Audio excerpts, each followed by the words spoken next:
Hello, and welcome to this new episode of Geek Lunch Meet. I'm your host, as always, Chris, and we'll go through the news this week and then look at Shang-Chi and The Legend of the Ten Rings that I saw last night, the obviously latest Marvel release that has come out.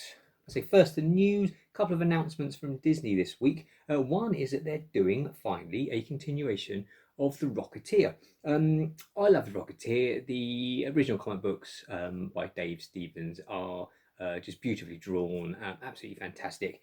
And the film is also a great pulp adventure. I've said numerous times on the show already that I like all that sort of style. And yeah, the film did not perform at the box office like Disney wanted, and it seemed that was the end of it. But now we are getting a what looks like it's actually going to be. I suppose it's again, it's a sequel, but possibly a soft reboot as well. So we'll see how that goes. But yeah, basically, it's going to be a movie coming to Disney Plus. It's being produced by David Oyelowo, and he possibly might star in it. And it's basically going to be he or whoever stars in it is one of the Tuskegee airmen who were a all African American sort of squadron of fighter pilots. Now, there was a film made about that. George Lucas wanted to make a film about the Tuskegee Airmen for years, and he finally did. He produced the film Red Tails. It's not a great film. It's all right. It's a bit. Problem is, it's George. So again, he gets. It almost seems, although he wanted to tell the story, it seems to almost be as if he wanted to tell it because he now had the computer technology to make all the plane fights really dynamic and swooshing cameras and things like that. Like he tried to do obviously in the original Star Wars, but didn't have the technology. So yeah, that gets bogged down a bit in that. But the story's good. It's a good idea. It will still be a period piece. Still gives you the potential for Bill Campbell to turn up as Cliff Secord if they wanted to and actually go that route. So yeah, that should be good. Obviously, that was only just announced, so it's going to be a while. But good to see that. Yeah, that's the good thing about Disney Plus is that they can do stuff. Probably a Rocketeer sequel was never going to get green lit for the big screen, but they can take some chances, which is good. Also, they've announced Jungle Cruise is getting a sequel, starring all the original cast: Emily Blunt, The Rock, Jack Whitehall probably, and the original director's back on board, which is good. Check out my review in the other video. Again, pulp adventure. I enjoyed it. It's good family fun. That has been announced. That's getting a sequel.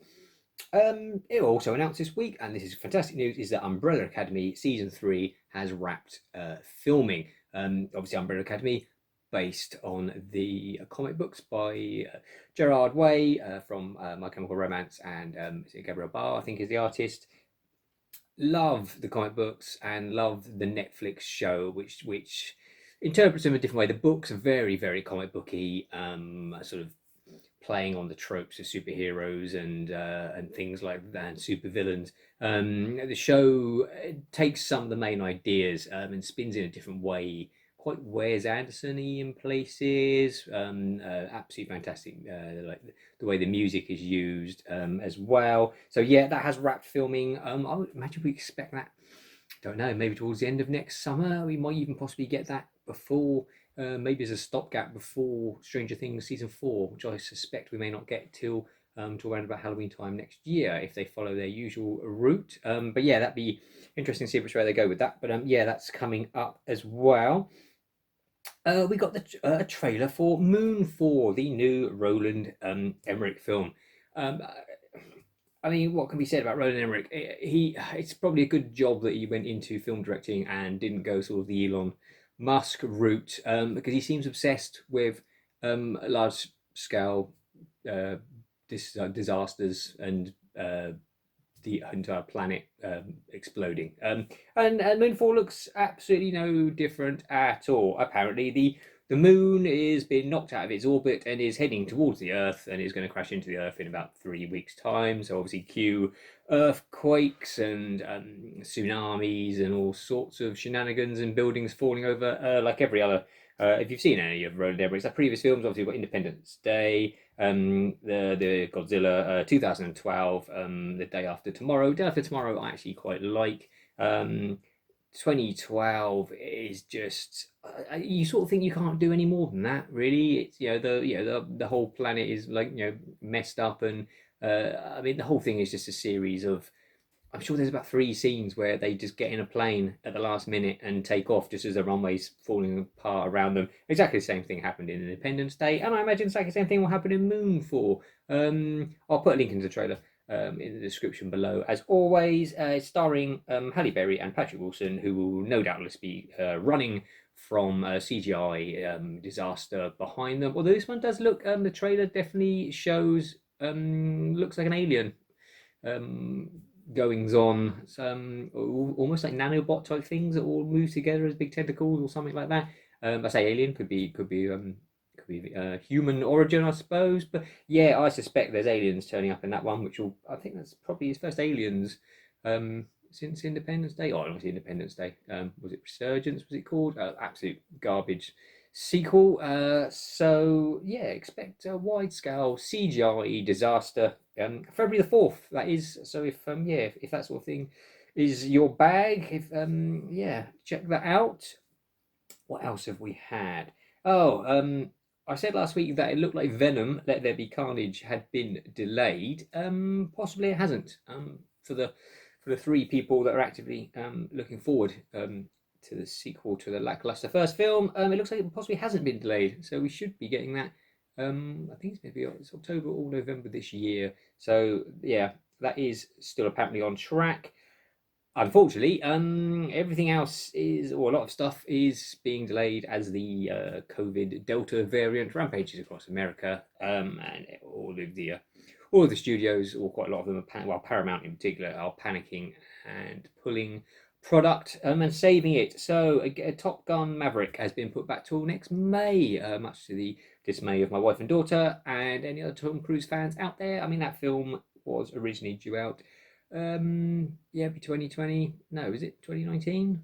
Oh, I can't remember. That film's been put back so many times. It's now going to be, yeah, so 2022 for that one in May. And that has sort of done a domino effect because Mission Impossible 7, which should have come out at that point, also with the cruiser, has been put back to August next year as well. So yeah, got to wait for some more of that. And annoyingly, Ghostbusters Afterlife, which has had some fantastic early word of mouth after a screening. That is, luckily, it's November the 19th, I think now.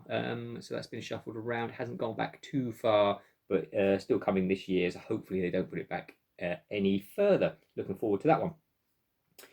That's about it news-wise this week. Doug Days, new show that dropped on Disney Plus, which is basically the story of I say story. It's I think there's 5 of them, 5 little shorts, only about 10 minutes long each, featuring Carl and Doug, the talking dog from Pixar's film Up. Obviously the incredible Ed Asner, who unfortunately passed away recently, resuming his role as Carl, and if you've got little kids, or if like me you're just childish or a kid at heart, let's say, I've written down the words joyful and whimsical.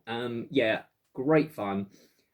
A bit like the cartoons we used to watch as a kid, Tom and Jerry and Looney Tunes and all that, just little shorts, having fun.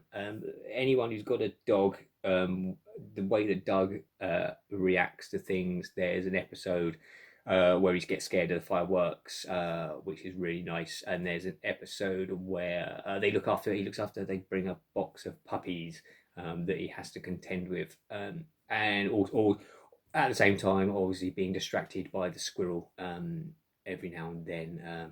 Absolutely, yeah, really good fun. So there is, I think it's 5 of them. Not sure if they're doing any more. If there's any more to come out, but yeah, they're only 10 minutes each. Give them a go on Disney Plus.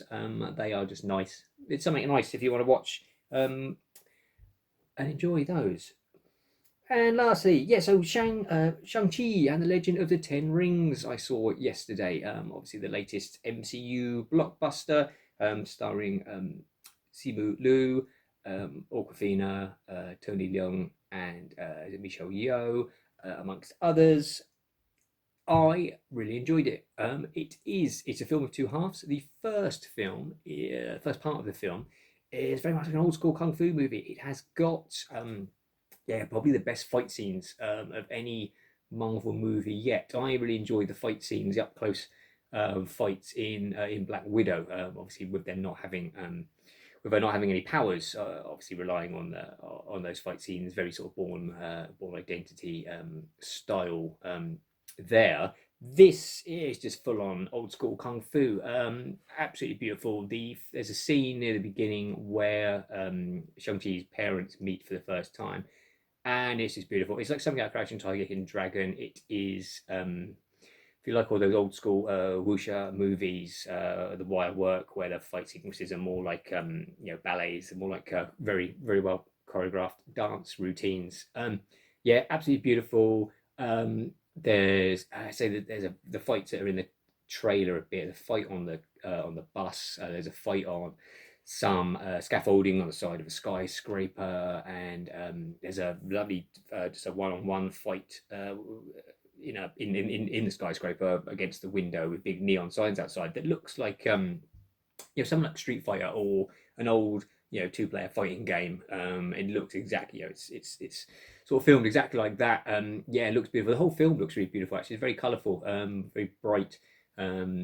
Neons and things when they're in Macau.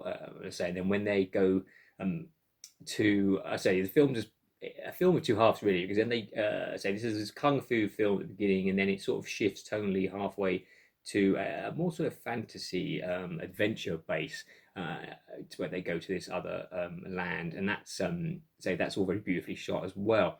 So yeah, I preferred the first half. The second half does do a bit what Marvel always does, by having by having to have this big CGI battle at the end. I may It's hard to say. Well, would I have preferred it if they had stuck with just the kung fu, but then you end up with obviously the big finale just being two or for a few people having a kung fu fight, that you have to keep escalating. So obviously it's Marvel; they go the bigger a bigger route and have big CGI monsters and things and like that. Which is not to say that I didn't enjoy those. Everyone likes a giant monster punching another giant monster. Yeah, just it's what you expect from the MCU. I said, yeah, the first half I probably preferred to the second half, but still fun. There, I said I don't want to give any spoilers. There are some people turning up that you might not expect, which is great. There, obviously, we're all MCU aficionados here. We know that you have to hang around for the end credits, and yeah, there is a doozy of a end credits scene, quite unexpected, and good because I suppose Shang-Chi's the first. I mean, it's ridiculous to think that it's been over 2 years now since we've had Endgame, and this is like the first major film taking steps towards the new storyline. Obviously, we had Spider-Man, Far From Home, but obviously that was much. The Spidey films were always like a smaller scale, or have been up to this point. So that was sort of the aftermath of Endgame and dealing with the loss of Tony, and then we had Black Widow, which obviously was a prequel, just telling us a standalone story of Natasha. So yeah, this is like the first film. I know the TV shows have explored it a bit, although Falcon and Winter Soldier was really just a coda again to Endgame. WandaVision was this very much its own thing, and then only very at the end gives us the Scarlet Witch, and hints at what's going to happen going forward into the Doctor Strange and the multiverse and all that type of thing. So yeah, Shang-Chi's the first big film set afterwards that is propelling the story forward, especially the end credits scene. Obviously, the film is an origin story for Shang-Chi, which is very well done because it's not just exposition dumped. It's done. We get parts of his backstory throughout the film in flashbacks. It's a very personal story as well. The villain obviously is linked to his family, and it's and there's a lot of that to do with running away from trying to escape your legacy, I suppose, if it's not something that you want to be a part of, and being dragged back into it. and all those sort of family matters, and honor and destiny and all that sort of thing. So yeah, really enjoyed that.